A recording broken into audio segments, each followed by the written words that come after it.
And I'm ashamed to say that in my early years as a father, I was very absent. Mm. I did believe that it was all about service to Yeah. the SAS regiment, to Mm. country, and Well, that was modelled to you too. that was modelled, yeah.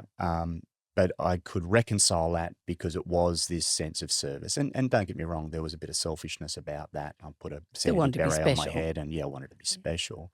But then the time after that, I spent 10 years living and working abroad, where the family came across for 2 years, and then my wife didn't really like it, so she moved back to Australia. I stayed living in the Middle East.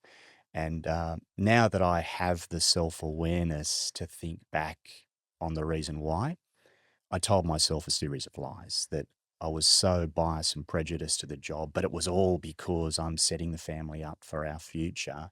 It wasn't about that at all. It was about what was written on my business card, the pay packet, the car I drove, how I traveled, where I traveled, how I was introduced, the really superficial things. And it wasn't until I left the Middle East to come home that I realised the impact of that. My middle child, Emily, was 9, standing on the stairs. I'd unpacked my bags. I was home for good. She said to Vicky, my wife, "Mum, can you take me to Alicia's on Saturday?" And I jumped in. I thought, right, this is my dad moment. I said, "Ems, I'm going to be home on Saturday. I can take you to Alicia's." And she said the innocent words of a 9-year-old, "Nah, Dad, you probably won't be around."